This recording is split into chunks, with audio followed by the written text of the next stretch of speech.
Iya, di timur daerah timur Iya. tuh beda kecamatan aja udah beda bahasa. Karena ada 700 lebih bahasa. 5 menit saja ada satu bahasa yang punah. Ternyata ada loh kamus bahasa daerah itu ada. Ada. Kamus bahasa daerah digital tuh ada. Halo teman-teman semua, jumpa lagi bersama Elaborasi. Nah, kali ini ada yang spesial dari Elaborasi karena mungkin teman-teman di sini selama ini bingung ya, elaborasi itu apa? Kemudian siapa sih orang di balik elaborasi itu sendiri? Nah, kali ini kita sudah kedatangan founder dari Elaborasi, Kak Mahathir. Halo Yeay. teman-teman. Nah, teman-teman, sebelum kita lanjut lagi nanti membahas ya tentang elaborasi, buat teman-teman yang nonton jangan lupa like, comment, subscribe, dan share ke teman-teman yang lainnya. Kita kenalan dulu ya. Mungkin teman-teman ada yang penasaran, Kak Mahathir ini siapa sih? Kemudian backgroundnya seperti apa? Boleh deh. Oke, ini kenalan berarti. Iya, ya? kenalan ya. Kenal Sebelum- nama, kemudian mungkin asal, kemudian background, study background lah, pendidikannya seperti apa, dan sekarang mungkin di mana. Oh, Iya. siap-siap. Oke, jadi secara pengenalan mungkin teman-teman yang subscriber udah lama gitu ya, dari subscriber 1 sampai sekarang yang sudah 1000 kayaknya udah kenal ya. Iya. Karena mengisi beberapa video itu wajahnya saya dan walaupun ada beberapa project ya bareng teman-teman. Tapi oke, mungkin kita kenalan saja dulu lebih Iya. awal. Nama saya Mahathir, lengkapnya Mahathir Muhammad, ada marganya Nasution. Jadi saya Oh, kenalin. berarti kalau udah Nasution Ya, pasti dari Medan ya? Orang Batak lah gitu. Orang Batak ya. Orang Batak. 2 tahun lalu atau 3 tahun lalu saya lulus di studi saya, lebih tepatnya itu S2, jurusannya pendidikan. Jadi secara background itu saya memang anak pendidikan gitu ya. Tapi akhir-akhir ini gitu ya, saya nggak jadi guru gitu. Ya sempat ada pengalaman jadi guru, tapi saya memutuskan untuk berada di belakang papan tulis. Papan tulis berarti artinya bukan guru, tapi saya tetap support ranahnya di bidang pendidikan. Nah, pendidikan spesifiknya apa nih, Kak? Oh ya, saya pendidikannya biologi. Jadi S1-nya biologi, S2-nya pendidikan biologi. Oke. Itu ya. Berarti sekarang domisilinya Oh iya. di? Sekarang saya domisilinya di Jakarta. Oh, di Jakarta. Tapi Jadi- kalau dulu kuliah di Malang gitu. Oh, jadi alumni Malang dong. Alumni Malang. Karena anak-anak Malang. Saya juga pernah buat konten tentang studi apa ya? Studi tour kampus gitu. Kita buat tour kampus yang ada di Malang gitu. Oh, oke. Nah, jadi teman-teman, Kak Aker ini alumni Malang ya. Anak-anak Malang pasti tahu nih. Spesifiknya di mana ya? Di Universitas Negeri Malang. Tapi Nah, kalau diklaim Universitas. kenal semua kayaknya enggak deh. Oh, iya. Nggak artis banget. Oh, gitu. Masih karena yang terkenal di Malang tuh ada YouTuber juga, sekarang aktif di film juga. Tapi namanya Mas Bayu Skak. Ya mungkin teman-teman pasti tahu sih. Iya. Nah, oke. Tadi kita udah kenalan ya sekilas. Nah, sekarang kita mau ngomongin nih. Kan Kak Ater sendiri itu founder dari Elaborasi. Nah, mungkin teman-teman yang nanti bakal nonton video ini bertanya, apa sih sebenarnya Elaborasi itu apa? Kemudian mungkin fokusnya tuh apa sih? Apa ya? Dan barangkali bisa ceritain soal kenapa sih, apa yang melatar belakangi berdirinya Elaborasi ini. Pasti ada cerita kan, pasti ada kisah di balik itu. Nah, boleh deh. Oke. Wah, makasih Ulan. Iya. Ini panjang banget, tapi kita panjang. coba kita ini ya, pilah-pilah gitu ya. Oke, mulai dari pertama. Jadi Elaborasi itu tadinya ini adalah channel pribadi saya. Oke, pribadi ya. Pribadi. Jadi ada apa?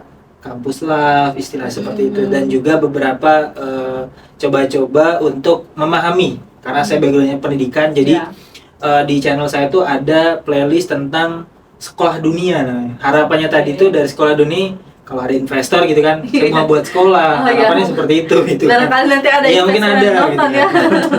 Nah, harapannya seperti itu, tapi sebelum itu saya buat konten. Jadi saya belajar dengan teman-teman, baik itu teman-teman yang berasal dari negara tersebut atau teman-teman warga Indonesia yang kuliah di negara tersebut. Jadi kita ulik sistem pendidikan di sana itu seperti Oh, apa. negara tersebut berarti teman-teman yang lagi di luar negeri dong? Iya, Oh, teman-teman yang oke. bilang gitu. Dulu pas Heeh. pandemi Heeh. konten ini berdiri pas banget. Oh, tahun berapa tuh? Tahun-tahun 2021, tapi saya create ini 2020 akhir. 2020 akhir 2020 dan akhir. jalannya 2021 mulai 21 ya mulai. Oke. Iya. Nah, itu yang memanfaatkan jaringan, Mm-mm. kenalan dari beberapa kegiatan organisasi. Akhirnya saya coba beraniin kita buat dulu kan.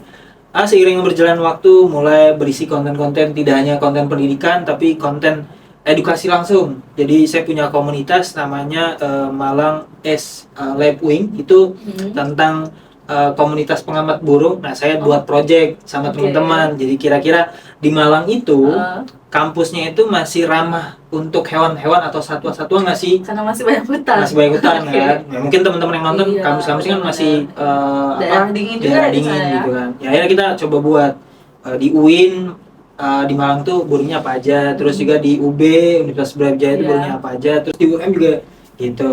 Berarti agak random ya Random. soal pendidikan, ceritain terus kisah-kisah teman-teman di teman-teman luar di seperti luar, apa. gitu. Kemudian, nah yang kedua adalah Emang bidang saya bidang ya, biologi, iya. karena biologi jadi Biologi. bahasnya tentang hewan gitu Tentang ya. hewan. Oke. Nah, terus dari situ mulai timbul keresahan gitu, karena kan dari family saya itu beragam. Jadi Oke. saya punya family dari Sumbar, Oke. suku saya di Sumbar itu Caniago. Mm-mm. Terus ada juga family dari Sumut, marganya Nasution gitu. Terus ada beberapa family juga dari Aceh gitu. Iya. Terus ada family juga dari ayah saya orang Sunda gitu.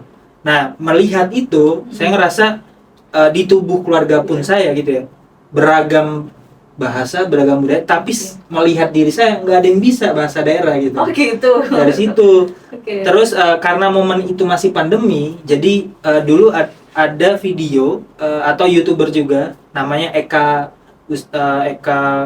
Gustiawan atau Eka, saya lupa. Ya. Beliau sekarang udah jadi timnya Reza Arab gitu ya, atau Arab. Itu dia buat lagu tentang memanfaatkan alat seni tradisional gitu. Terus saya Iya. kepikiran, kenapa kita nggak buat bahasa daerah, tapi arahnya adalah untuk mengingatkan orang kalau keluar rumah pakai masker, karena momennya masih pandemi dulu. Oh gitu. Iya, jadi ada teman saya dari Bali, saya pakai mereka pakai bahasa Bali, Bahasa ada dari Bali. Madura, dari Jawa. Tapi kontennya waktu itu masih soal pandemi. Pandemi, kita ngingetin aja Oke. untuk pakai masker. 3M, inget banget tuh. Apa tuh? Apa tuh 3M? Aduh, lupa ya. Pokoknya masker, mencuci tangan, sama M-nya satu lupa. Oke. Lupa. Iya. Kita buat konten kompilasi aja untuk di reel Instagram gitu kan. Dari situ saya ngulik-ngulik, kayak teman-teman yang peduli dengan bahasa daerah banyak nih gitu. Banyak. Akhirnya saya kumpulin beberapa teman-teman saya, ada sekitar 11 atau ya 10, kita buat video pembelajaran bahasa daerah, dan syukur alhamdulillahnya responnya itu cukup baik banget, terutama sih kalau bahasa daerahnya yang dari wilayah timur ya. Iya. Secara data pun memang kalau untuk di timur itu mereka paling banyak Iya. bahasanya itu bahasa daerah. Jadi kayak Oh di timur. iya, di timur, daerah Iya. timur tuh beda kecamatan aja udah beda bahasa Beda. gitu. Kalau mungkin di Jawa ya masih lah ya, provinsi Jawa Timur dan Jawa itu masih sama gitu, Iya. cuman beda aksen aja. Kalau di Sumatera baru beda provinsi, ya kan? Provinsi iya. Lampung dengan Sumsel itu beda bahasanya, naik lagi beda lagi. Tapi kalau daerah timur beda kecamatan aja itu udah bisa beda bahasa. Beda bahasa ya. Jadi ketika momen itu direkam, dijadikan sebuah media belajar, responnya itu cukup bagus banget. Ada yang, Kak, buat daerah ini, sampai mereka request gitu. Nah, saat itu ketika di request, kita ngerasa manpowernya nggak ada. Oke. Nah, ini yang menjadi kendala juga. Akhirnya coba saya upload, ya akhirnya kesini saya coba fokus elaborasi menjadi 2 fokus. Pendidikannya tidak hanya sekedar bicara tentang sistem pendidikan, walaupun background saya di situ, tapi kita bagaimana mendelivery problem yang ada di masyarakat itu bisa jadi sebuah bahan ajar di siswa, sehingga siswa itu tahu, oh gue belajar materi A ternyata relate loh sama ini. Itu sih alasan elaborasi berdiri, dan kurang lebih perjalanan tadi memakan waktu ya, kalau sekarang 2025 ya 5 tahun gitu. 5 tahun ya. 5 tahun. Tapi Lumayan kalau ya. ide untuk buat Ide untuk podcast podcast itu di 2023. 2023. Jadi ya mengikuti perkembangan, akhirnya hari ini kita mungkin ini menjadi konten pertama Oke, gitu. Konten konten pertama untuk teman-teman. podcast gitu. Ya itu Oke. kan. Menarik ya. Jadi perjalanannya itu dilatar belakangi karena keresahan. Iya benar. Karena keresahan banyak orang-orang yang mungkin nggak concern Iya. ya soal bahasa Bahasa daerah, daerah. dan memang karena background dari keluarga yang sangat Iya, beragam ya, beragam rata-rata punya apa marga, Marga, ya, punya suku. punya suku, jadi Iya. berangkat dari situ ya. Nah, berbicara soal urgensi bahasa daerah, menurut Kak Atir dalam perjalanannya membangun elaborasi dan berkolaborasi mungkin sama teman-teman yang lain, itu seperti apa sih, sebesar apa urgensinya bahasa daerah saat ini? Iya, jadi banyak banget literatur yang berbicara, tidak hanya jurnal-jurnal dari kampus yang ada di Indonesia, tapi juga jurnal-jurnal yang dihasilkan dari komunitas ilmuwan, kampus-kampus dari luar, itu menyatakan 5 menit saja ada satu bahasa yang punah. 5 menit? 5 menit saja. Berarti kalau kita ambil tarik benang merahnya, sebenarnya bahasa daerah itu melekat pada penuturnya. Oke. Penutur itu orang yang menyampaikan iya. atau orang yang memiliki bahasa daerah tersebut. Iya, Jadi ketika orang itu tidak melestarikan si bahasanya tersebut, maka otomatis akan punah. Karena bahasa daerah ini adalah warisan budaya tanpa benda. Dia bukan benda, tapi dia juga warisan gitu. Warisan melekat ya dalam kebudayaan kita ya. Benar. Jadi kalau datang ke museum, ya hanya tulisan. Benar. Oh, nggak bisa kita lihat ya. Misalnya museum di Palembang gitu. Museum Balaputra Dewa. Oh ya, Palembang itu bahasanya ini nih. Tapi ketika kita mau tahu bahasanya seperti apa, ya kita nggak akan tahu. Karena ya itu bahasa melekat pada penuturnya. Jadi secara urgensi bahasa daerah itu akan cepat punahnya karena dia tergantung pada penuturnya. Maka kita hadir di sini coba men-solve kira-kira dengan kemajuan teknologi, dengan kemajuan peradaban, masa sih kita bisa membantu untuk mengatasi atau mungkin bisa bilang memperlambat kepunahan itu. Waduh. Memperlambat kepunahan. Berarti terancam punah ya, Kak? Terancam.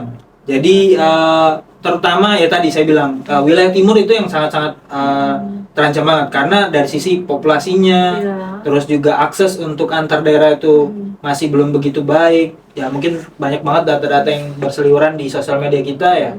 Populasi di timur tuh tidak sebanyak teman-teman yang ada di daerah Jawa atau Sumatera gitu ya. Karena itu tadi. Jadi mau nggak mau kita harus duduk bareng nih anak-anak mudanya untuk membicarakan ini gitu sih. Dan memang kalau kita bicara soal Indonesia itu kaya banget ya. Kaya banget. Suku, bahasa, agama. Bahasanya aja ada 700-an. 700 lebih ya. Iya, kalau nggak salah aku juga baca.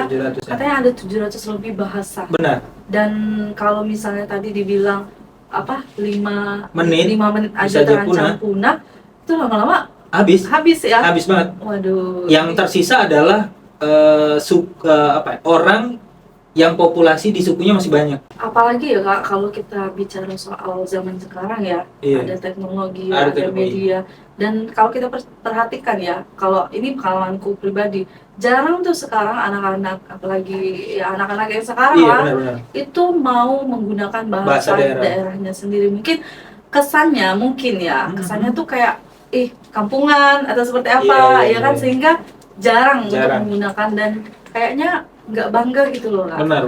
Iya kan Kak? Itu PR kita bersama sih. Makanya saya mendelivery atau menyajikan sudut pandang yang berbeda ketika melihat bahasa daerah ini gitu. Mungkin tidak ada komunitas, makanya kita coba bareng-bareng untuk meng-create komunitas ini untuk bisa dinikmati, menjadi wadah untuk orang akhirnya menggunakan ruang ini untuk bicara gitu. Jadi saya itu selalu bilang, ayo mari bareng-bareng bedakan beberapa ruang untuk kita bersosialisasi. Ada ruang pertama, ruang kedua, ruang ketiga. Ruang pertama itu adalah di mana kita menggunakan bahasa internasional, karena kita tetap harus menguasai itu tadi ya. Mengikuti perkembangan Mengikuti zaman itu, juga iya ya. benar. Karena kita adalah warga negara ya. Oke. Nah, terus ruang kedua di mana kita menggunakan bahasa nasional kita Ya, gitu, yaitu Indonesia bahasa ya. Indonesia kan. Maka kita ketika kumpul di organisasi yang mayoritasnya adalah teman-teman dari se-Indonesia, ya udah kita pakai bahasa Indonesia. Iya.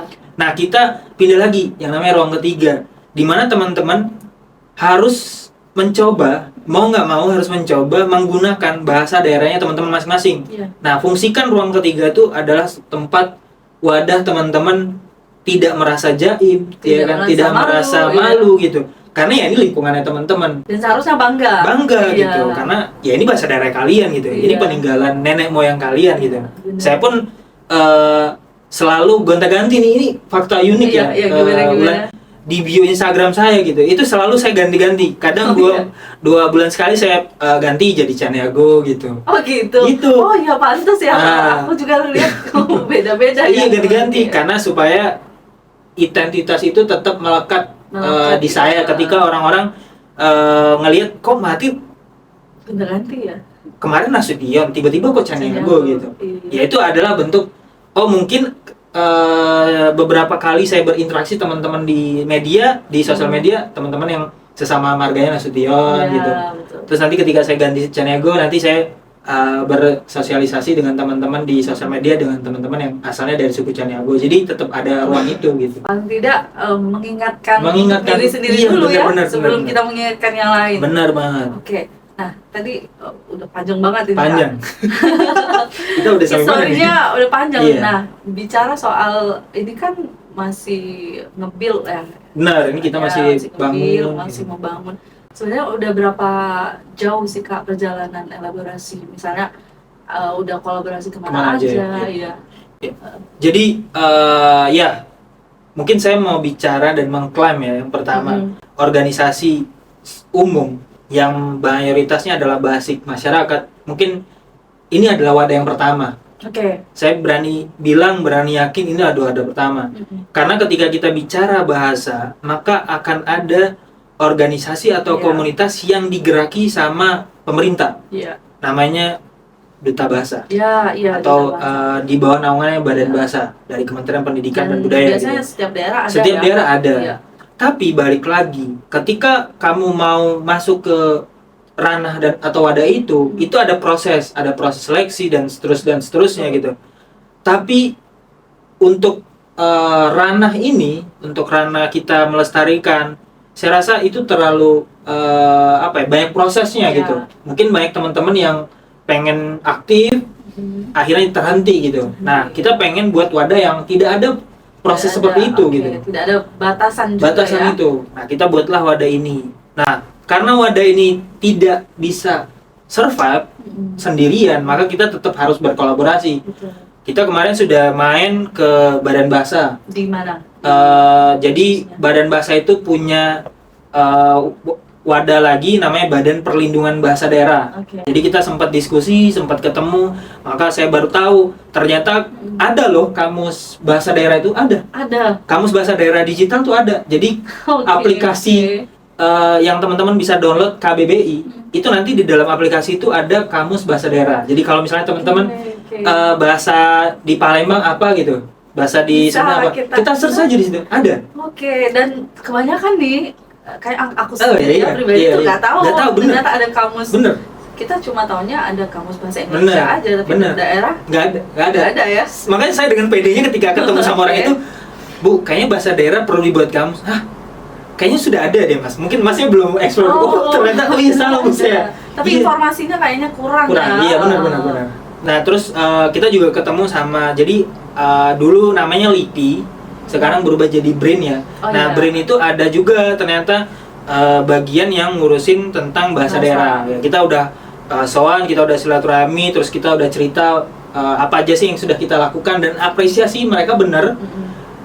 Kita adalah Iya. kita adalah organisasi kepemudaan pertama yang berkunjung ke mereka, Oke. yang bicara tentang bahasa daerah. Bahasa daerah. Pertama. Bayangkan, jadi secara diri saya yakin gitu, mengklaim kita adalah wadah pertama gitu. Pas kita datang ke instansi pemerintah dan memang dibenarkan kita wadah pertama yang berkunjung gitu. Selain peneliti, Iya. kampus-kampus yang berada di Iya. bidang itu. Dan saya nanya lagi pas ketemu tadi, kalau di Badan Bahasa nanya kampus digital ya. Iya. Saya nanya lagi ke Brain, Bu, kenapa sih bahasa daerah itu hanya beberapa bahasa-bahasa yang dalam tanda kutip penuturnya masih banyak, akhirnya dibuatkanlah mata kuliah atau jurusan itu di Iya. sebuah universitas. Kayak misalnya sastra Jawa. Nah, kemarin terakhir ketemu Lampung itu ada sastra Lampung, tapi baru di Lampung aja, nggak bisa diakses di kampus-kampus yang di luar Lampung. Nah, saya nanya, kenapa bahasa daerah lain nggak dibuatkan seperti itu, Bu? Iya. Terus jawabannya, ya tergantung masa atau tergantung peminat. Karena kan jurusan itu disediakan karena kebutuhan gitu. Iya. Nah, sedangkan bahasa-bahasa lain tuh memang belum ada, belum diperlukan. Iya. Satu sisi, kalau misalnya bicara bahasa Makassar, kalau kita datang ke Makassar, orang-orang masih bicara pakai bahasa Makassar gitu kan. Betul. Tapi kalau bahasa Jawa kan orang yang asli orang Jawa itu nggak hanya tinggal di Jawa, ada yang di luar negeri. Betul. Maka itu dibutuhkan untuk menjaga tadi. Itu sih, saya juga baru tahu tuh kan. Kalau nggak cerita dengan teman-teman di BRIN, idealisme saya tentang bahasa daerah itu perlu dibuatkan lah semua jurusannya ada di kampus-kampus gitu kan. Iya. Dengan idealis yang seperti itu, ternyata ada dasarnya yang menyatakan nggak bisa semuanya Nggak bisa gitu. semua, Seperti itu sih, Ulan. Ya, Kita udah sampai ya. situ. Menarik ya Menarik. sebenarnya. Jadi kita juga selama ini mungkin pertama tidak ada kesadaran untuk mengakses informasi-informasi Benar. seperti yang Benar. disampaikan tadi ya. Dan kalau kita itu kan merupakan salah satu tantangan ya, Kak. Benar. Kedepannya kalau kita lihat peluangnya seperti apa sih, Kak? Kalau misalnya elaborasi ini bisa terus berkembang. Berkembang. Gitu, iya. Ya, jadi pertama mungkin saya mau announcement juga. Iya. Kita akan sering banget ngobrol-ngobrol podcast seperti ini Oke. dengan beberapa narasumber, mulai dari backgroundnya peneliti, mulai dari backgroundnya adalah Pendidikan mungkin pendidikan ya. gitu ya. Dan juga teman-teman dari komunikasi ya, teman ilmu komunikasi gitu, untuk bagaimana isu ini bisa sampai urgentnya itu sampai ke bawah. Oh, ini bahasa daerah perlu banget loh Iya. dijaga gitu. Heeh. Jadi itu yang kami akan terus lakukan. Terus juga yang kedua, makin tahun dunia ini akan sangat-sangat terbuka. Betul. Mungkin dulu kalau kita kerja ketemu sama orang Indonesia, Betul. mungkin sekarang atau 5 tahun yang akan datang kita rekan kerja kita sebelah bangku kita itu udah bukan orang Indonesia lagi. Iya. Maka secara peluang untuk punahnya suatu bahasa daerah itu makin besar. Iya. Karena kita yang tadi saya bilang ruang 1, ruang 2, 3-nya udah nggak bisa dibedain lagi nih, makin Iya. sempit gitu kan. Maka akan sering menggunakan bahasa, entah itu bahasa nasional ataupun bahasa dari luar negeri.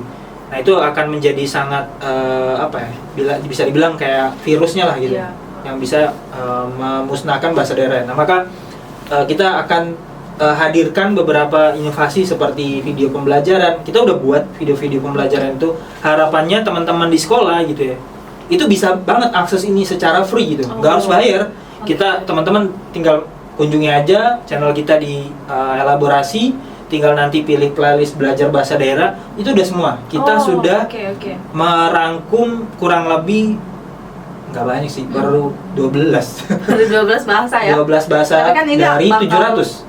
12 bahasa dari 12 bahasa. 700, teman-teman harus kolaborasi Harus. sih, Nah, saya butuh kolaborasi, teman-teman muda nih iya. untuk ini, karena ya teman-teman muda ini kan dalam artian ya umurnya masih panjang, Betul. spiritnya masih bagus, Betul. dan potensi mereka di masa yang akan datang tuh ya mereka lah yang akan menjadi barrier ya, Iya, menjaga betul. bahasa daerah Menjaga tuh tetap aman gitu. Betul. Karena tadi ya kita bicara soal tantangan tadi. Bener. Yang kalau misal tidak dijaga, maka Benar. lama akan punah dan Punah, Bang. orang tidak ada lagi penutur ya, istilah Benar. tadi ya. Karena nggak digunakan dalam keseharian. Nah, Oke, dan tadi menarik aku highlight soal elaborasi ini tidak hanya membuat konten-konten edukasi, tapi Benar. juga membuat video-video pembelajaran yang itu bisa diakses oleh teman-teman yang mungkin jadi seorang teacher Benar. atau mungkin di komunitasnya, Benar. sehingga bisa diajarkan ke anak-anak Anak-anak. atau siapapun yang ingin Iya, belajar benar. bahasa Karena gini Bulan, daerah. Oke. karena saya backgroundnya adalah anak pendidikan, Iya. jadi ada namanya metode belajar. Oke. Jadi Iya. metode metode mengajar ini namanya video based learning. Oke. Jadi rubrik-rubriknya itu kita sudah insert di dalam proses pembuatan video. Jadi ada opening, ada materi sedikit, terus kita hadirkan percakapan. Nah di akhirnya itu ada sedikit kita kasih ruang untuk teman-teman bisa berdiskusi dari materi yang sudah diajarkan. Jadi ini video bukan hanya sekedar video tok untuk ditonton di dalam YouTube, tapi video ini punya nilai yang bisa dimanfaatkan oleh guru-guru di sekolah dengan metode belajarnya adalah tadi video based learning. Video based learning. Yang itu melibatkan siswanya, jadi nggak satu arah ya, benar. dua arah sehingga lebih interaktif. Karena kan sekarang kan belajarnya harus interaktif kan? Biar nggak bosan. Benar. Dan itu juga kalau metode pembelajaran yang interaktif itu mengasah daya kritis nalar siswa gitu. Benar. Oke, nah itu tadi udah di spill ya. Sekarang mungkin pertanyaan terakhir barangkali ya sebelum kita tutup teman-teman. Apa sih goals besar dari teman-teman elaborasi itu sendiri? Mungkin ke depan, beberapa tahun ke depan ya. Iya. Goals besar. Ya kita berharap kita tidak hanya sekedar sebuah pergerakan saja yang ada di teman-teman di bawah gitu, di kalangan masyarakat. Tapi harapannya kita adalah bahasa ini menjadi sebuah kebanggaan dari setiap warga yang ada di Indonesia. Karena balik lagi terakhir saya ketemu dengan pengurus UNESCO yang ada di Indonesia. Kita itu ketinggalan jauh banget sama negara-negara yang ada di ASEAN terutama ya, untuk mengusulkan ragam budayanya. Jadi banyak budaya-budaya yang ada itu tuh punah, akhirnya nggak terekam di pihak UNESCO tadi gitu. Tapi kalau untuk negara-negara lain tuh rajin tiap tahun untuk mendaftarkan sehingga dia masuk dalam kategori kayak warisan budaya yang dilindungi gitu, atau warisan dunia yang dilindungi. Nah itu kan menunjukkan nilai kepedulian mereka akan budaya itu tinggi.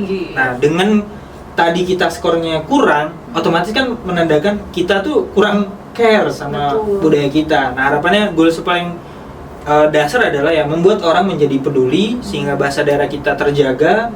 Banyak orang di luar sana yakin dan percaya gitu bahwasannya ya kamu warga Indonesia harus bangga gitu menjadi warga Indonesia gitu. Jangan sampai nanti ya mungkin kayak yang lagi rame itu ada hashtag kabur aja dulu. Iya benar. Itu kan ngeri kan. Iya akhirnya kan nanti makin tertinggal nih budaya kita gitu. Jadi makin jangan sampai kabur aja dulu nanti ya. Akhirnya dia lupa kalau kita punya budaya. Jadi jangan sampai itu. Jadi harapan saya yang paling dasar adalah awareness dulu.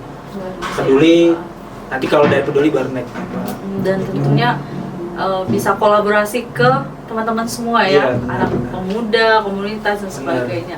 Oke, mungkin udah ya kita. Mungkin nanti selanjutnya akan ada. Benar, selanjutnya bakal ada terus ya topik-topik yang akan disajikan oleh elaborasi, dan mungkin akan kolaborasi juga ya, mengundang orang-orang untuk berbicara soal bahasa-bahasa daerah dengan topik-topik yang nanti bakal menarik teman-teman.